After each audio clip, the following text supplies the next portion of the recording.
Mas este é o espírito do anticristo, do qual já ouvistes que há de vir, e eis que já está no mundo. 1 de João, verso 3 do capítulo 4. Portanto, agora vamos pensar nisso. Se o espírito do anticristo já estava no mundo no tempo de João, e Paulo diz que virá a apostasia, então este homem do pecado será revelado. Então este homem do pecado tem estado conosco por todo este tempo e agia de maneira clandestina na igreja cristã primitiva.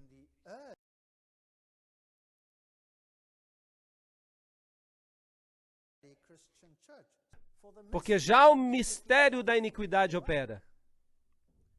Portanto, este poder, este iníquo e misterioso poder, já estava operando no mundo no tempo de Paulo.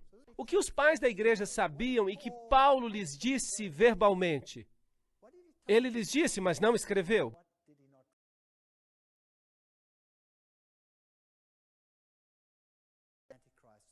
Há uma outra fonte.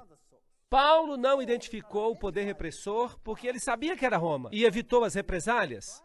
Lembrem-se que a igreja cristã estava sendo perseguida por Roma. Uma outra citação. Portanto, Paulo não diz, quando Roma cair, ele virá. Porque se ele tivesse dito isso publicamente, ou escrito, quando Roma cair, ele virá, ele teria entrado num grande problema e a igreja seria perseguida. Portanto, a igreja primitiva acreditava que quando Roma caísse, o anticristo se levantaria. A informação aqui é que haviam coisas ou conhecimentos que o apóstolo Paulo não falava publicamente, isso para evitar perseguições, e também não escrevia. Se ele escrevesse denunciando esse poder de forma clara, sua escrita seria destruída ou adulterada. O que o espírito de profecia nos revela sobre esse tempo? Primeiros Escritos, página 220 e 221.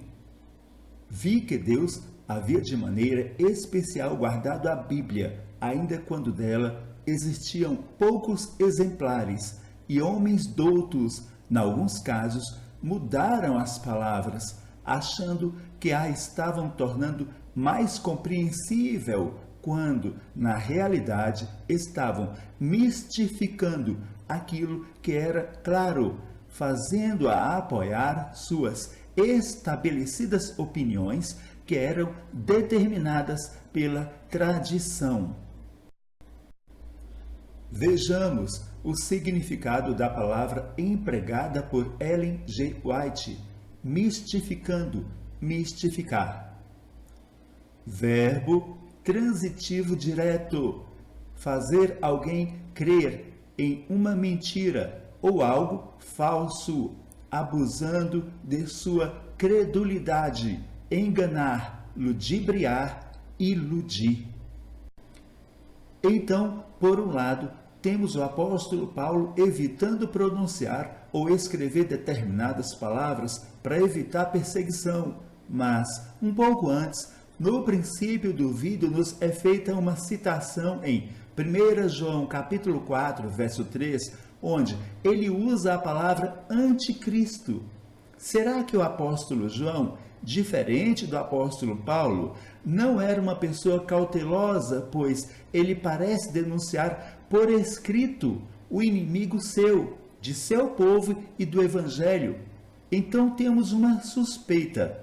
Será que realmente foi esta a palavra usada por João, uma vez que o espírito de profecia denuncia que palavras foram mudadas, falseadas?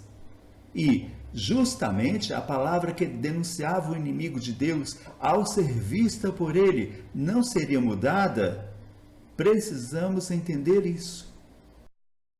Hoje, nós temos uma rica história que nos possibilita saber, ao longo dos séculos, o poder que perseguiu e matou os santos do Altíssimo. Mas, no começo, na época de Paulo e de João, os evangelhos estavam sendo escritos de forma simples.